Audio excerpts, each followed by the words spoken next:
विधान परिषद, आपल्याला आमदार नावाची कन्सेप्ट माहीत असते, ज्या आमदाराला आपण मतदान करतो तो आमदार आपल्याला माहीत असतो, पण आपण न मतदान करणारे काही आमदार आहेत, मग 288 लोकांनी कामं नाही केले तर त्याही न करावेत असा काही उद्देश असतो, पण ते करतील न करतील त्यांची बाब आहे.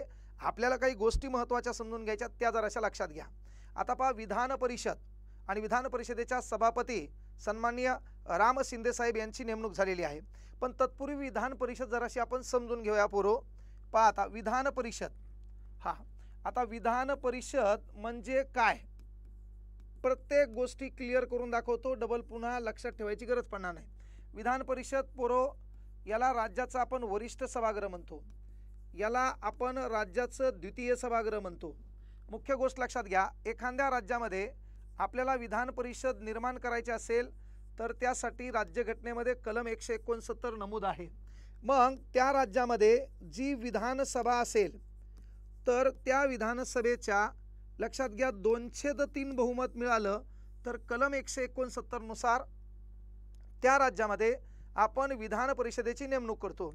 अलीकडं तुम्ही जर पाहिलं असेल तर पहा, 6 जुलै 2021 पश्चिम बंगाल नावाच्या राज्यामध्ये 98 आमदाराची विधान परिषद निर्माण करण्यात यावी असं तिथल्या विधानसभेनं बहुमत पारित केले.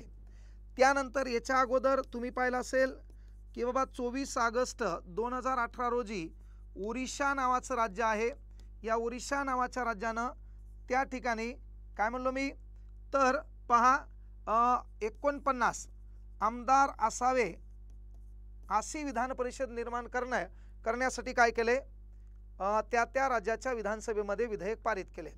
आता मुख्य ही गोष्ट झाली, कळलं का? आता एक गोष्ट आवर्जून क्लिअर करा, विधानसभेची रचना काय म्हणते पहा. कलम 171 अन्वये ते ज्या राज्यामध्ये विधानसभा असेल आणि त्या राज्यामध्ये विधान परिषद पारित झाली असेल तर तिथली सदस्य संख्या 1/3 पेक्षा काय म्हणते जास्त नसावी. विधानसभाच्या सदस्य संख्येच्या 1/3, उदाहरणार्थ आपल्या इथं 288 त्याचे 1/3 काढायचे, ते काढता येत नसेल तर गणिताचं पुस्तक पाण्यात भिजू घाला, सकाळी बॉटल भरून प्या. किंवा ती सदस्य संख्या 40 पेक्षा कमी असता कामा नये. पण याला पोरो जर आपण अपवाद पाहिला तर तुम्हाला माहिती आहे याला अपवाद होतं जम्मू काश्मीर नावाचं राज्य, आणि या जम्मू काश्मीर नावाच्या राज्याची विधानसभा 36 आमदाराची होती. पहा लक्षात घ्या.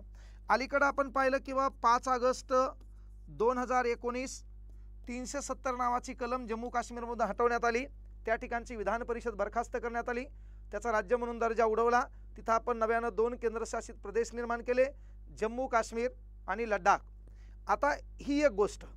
मग विधान परिषदेमध्ये पोरो जे सदस्य असतात पहा, विधान परिषदेमध्ये जे सदस्य असतात त्याच्यासाठी पात्रता काय आहेत तर त्यानं वयाचे 30 वर्ष पूर्ण केलेली असावेत. पहा लक्षात घ्या, त्याने वयाचे 30 वर्ष पूर्ण केलेली असावेत. आता या सदस्यांना म्हणजे तू आता भारताचा ज्या राज्यात निवडणूक लढवायला त्या राज्याच्या निवडणूक यादीमध्ये त्याचं नाव असावं, संसदेने विहित केलेल्या अटी त्याला मान्य असाव्यात, त्याने वयाचे 30 वर्ष पूर्ण केलेली असावेत. आता विधान परिषदेच्या सदस्याला आपण म्हणजे प्रत्यक्ष प्रौढ नागरिक ज्यांचं मतदार यादीमध्ये नाव आहे असे लोक मतदान करत नाहीत. मग याची निवड अप्रत्यक्ष पद्धतीने असे, आणि विधान परिषदेच्या सदस्यांची निवडणूक 5 वेगवेगळ्या पद्धतीनं होते. मग 5 वेगवेगळ्या पद्धतीनं कशी होते ती जरासं लक्षात घ्या. मग याची पहिली निवडणूक होती ती म्हणजे विधानसभेचे जे आमदार आहेत, लक्षात घ्या, विधानसभेचे जे आमदार आहेत या आमदारामार्फत विधान परिषदेच्या 1/3 आमदारांची, म्हणजे आपल्या महाराष्ट्राची विधान परिषद 78 आमदाराची आहे तर आपण आपला विचार करू. मग 1/3 म्हणजे विधानसभेच्या आमदारामार्फत विधान परिषदेचे 30 आमदार निवडले जातात. नीट लक्षात घ्या. आता पहा, स्थानिक स्वराज्य संस्था काय म्हणलो, नीट लक्षात घ्या, स्थानिक स्वराज्य संस्था यांचे जे सदस्य असतील यांच्यामार्फत 1/3 म्हणजे विधान परिषदेचे 22 आमदार पोरहो निवडल्या जातात. आता याच्यानंतर पहा, पदवीधर मतदारसंघ याच्यामध्ये तुम्हाला 3 वर्ष होऊ द्यावा लागतो, त्याच्यानंतर तुमचा मतदारसंघात विचार केला जातो. मतदारसंघ पहा, यांच्यामार्फत 1/12 म्हणजे एकूण 7 आमदार पदवीधर मतदारसंघामधून विधान परिषदेवर पाठवल्या जातात. आता याच्यानंतर शिक्षक मतदारसंघ पहा काय म्हणते, शिक्षक मतदार संघ. मग याच्यामार्फत 1/12 म्हणजे विधान परिषदेवर 7 आमदार पाठवले जातात. नीट लक्षात घ्या. आता पहा त्यानंतर 5वं काय म्हणतंय बाबा, राज्यपाल, ज्याला आपण नामनिर्देशित सदस्य म्हणतो. राज्यपाल, राज्यघटना कलम 171 उपकलम 5 अन्वय राज्यपाल 1/6 म्हणजे 12 आमदारांची निवड करत असतो. सध्या राज्यपाल निर्वाचित जर विचार केला तर 3-4 सदस्य सध्या विधान परिषदेमध्ये आहेत. दर 2 वर्षाने विधान परिषदेमध्ये 1/3 सदस्य निवृत्त होतात आणि त्या जागी नव्यानं तेवढ्या जागांची निवडणुका होत असतात. म्हणजे पहा, आता आपण यांची जर बेरीज केली तर उत्तर आपलं 78 यायला पाहिजे. हे पहा, 7 आणि 7 14, 15 16 17 18, चला 1 1 1 2 2 2 4 4 आणि 3 7 म्हणजे महाराष्ट्राच्या विधान परिषदेमध्ये 78 आमदार अशा पद्धतीनं निवडले जातात. एवढी गोष्ट तरी आपल्याला कळायला हवी. यस, कळलं का? हां. आता पोरो, जर मी तुम्हाला म्हणलं शपथ, तर विधान परिषदेचे जे आमदार आहेत या आमदारांना शपथ देतात घटक राज्याचे राज्यपाल. शपथ कोण देतात? घटक राज्याचे राज्यपाल. आता पोरो, जर सध्या तुम्हाला म्हणलं आपल्या भारत देशात सध्या विधान परिषदा किती अस्तित्वात आहेत, तर याचं उत्तर 6. मग सर्वात मोठी जर तुम्हाला विचारलं विधान परिषद कोणत्या राज्याची बाबा, तर पोरांनो ह्या प्रश्नाचं उत्तर आहे बाब्या उत्तर प्रदेश नावाचं राज्य. आणि उत्तर प्रदेश नावाच्या राज्यामध्ये 100 आमदाराची विधान परिषद आहे. त्या खालोखाल आपलं महाराष्ट्र नावाचं राज्य, या महाराष्ट्रामध्ये 78 आमदाराची विधान परिषद आहे. महाराष्ट्राच्या आग्नेय दिशेला तेलंगणा नावाचं राज्य आहे, इथली 40 आमदाराची विधान परिषद आहे. तेलंगणा आंध्र प्रदेश नावाच्या राज्यामधून निर्माण झालेले आहे, इथली विधान परिषद 58 आमदाराची आहे. त्यानंतर लक्षात घ्या, कर्नाटक आणि बिहार या दोनही राज्याच्या विधान परिषदेमध्ये 75 आमदारांची संख्या आहे. म्हणजे 6 राज्यामध्ये सध्या विधान परिषदा अस्तित्वात आहे. आता मुख्य गोष्ट काय बाबा, तर या विधान परिषदेमध्ये आता सभापती म्हणून निवड झालेली आहे. आणि सभापती म्हणून ज्यांची निवड झाली त्यांचं नाव आहे सन्माननीय राम शिंदे. यांचा जन्म आहे 1 जानेवारी 1969. गावाचं नाव आहे चौंडी. आणि महाराष्ट्राची आदर्श परंपरा, महाराष्ट्राची संस्कृती ज्या मायमाऊलीनं जपली, ती मायमाऊली तुमची आमची राष्ट्रमाता राजमाता पुण्यश्लोक अहिल्यादेवी यांचं ते जन्मगाव आहे. तर त्या गावांमध्ये जन्म 13वे वंशज सन्माननीय राम शिंदे साहेब, जन्म 1 जानेवारी 1969. सध्या ते 55 वर्ष वयाचे आहेत. 2009, 2014 आणि 2019 पर्यंत ते कर्जत जामखेड या मतदारसंघामध्ये लक्षात घ्या आमदार होते. अलीकडे 2024 मध्ये विधानसभेमध्ये रोहित पवार यांच्याकडून त्यांचा निसटता पराभव झालाय. ह्या देखील गोष्टी आपण पाहिल्या. पण जरी त्यांना आमदार होता येत नसलं तर सर्वात मोठी 78 आमदाराचे सध्या ते बॉस बनलेत. ही पण गोष्ट काही साधीसुधी नाही आहे. यस, आता पहा, ह्या विधान परिषदेमध्ये ते बिनविरोध आमदार होण्याचं एकमेव कारण काय, तर विधान परिषदेमध्ये सध्या जर आपण पाहिलं तर कोणत्या पक्षाचे किती आमदार आहेत हे बी लक्षात घ्या. एक प्रमुख पक्ष भारतीय जनता पार्टी, याचे 19 आमदार सध्या विधान परिषदेमध्ये कार्यरत आहेत.